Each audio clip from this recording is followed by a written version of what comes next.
Mũrimũ wa magego ti mũgeni kũrĩ andũ aingĩ, ĩndĩ kaunti-inĩ cia Laikipia na Nyandarua namba ya arĩa maretha ũrigiti wa thĩna wa magego nĩyongererekete na njĩra nene. Ndagĩtarĩ David Ndirango kuma thibitarĩ-inĩ ũmwe gũkũ Nyahururu ũrĩa ũrũmbũyanagia na ũrigiti wa magego aroiga oro mũthenya gũtiagaga andũ matanyihĩire 20 maretha kũrigitwo magego, namba ĩrĩa arauga nĩ ya igũrũ gũkĩringithanio na hau kabere. Andũ aingĩ matira brush magego. Rĩu magego usipong'arisha meno yako, bakteria iko kwa mdomo, meno inaanza kupata shimo. Rĩu andũ mena thĩna mũingĩ wa magego. Regina wa King'ore nĩ ũmwe wa arĩa mokĩte gwetha ũrigiti gũkũ na nĩ aratũtarĩria ũrĩa ahatĩrĩirio nĩ ngarama ya ũrigiti wa magego ma mũrũwe. Nĩ ndũrĩte athondeketwo ngauma South Kinangop, ngathiĩ Naivasha, ngathiĩ Kenyatta kũu ngĩtũra mũno, ngĩthiĩ General Hospital Nyĩrĩ, at long last ndonire help gũkũ Nyahururu clinic-inĩ ĩno.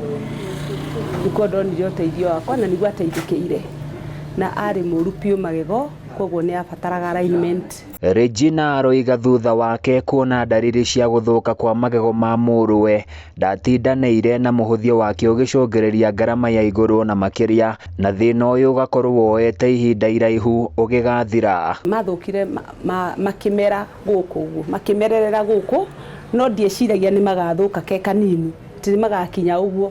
Macokire agĩkinya kĩndũ standard 6 ũguo, agĩkorwo atĩ ndũngĩendire kũmũrora, kanua gakĩrema kũhingaga, ndangĩathekire, agĩtuĩka mũndũ ũrĩ kĩeha. Ndagĩtarĩ Ndirango aroiga andũ aingĩ arĩa magũmĩirwo nĩ thĩna ũyũ nĩ akwambĩrĩria mĩaka 25. Mũtaaramu ũyũ akiuga nĩguo kũng'ethanĩra na mathĩna maya ma magego nĩ harĩ na ũrĩa mabatiĩ gũthambio. Vile una brush meno yako ya mbele ni tofauti na yenye una brush magego makaburu, magego ma gũkũ thutha. Rĩu mwena wa mbere ũhũthĩraga up and down movements, ũgathambia nginya mwena wa thĩiniĩ,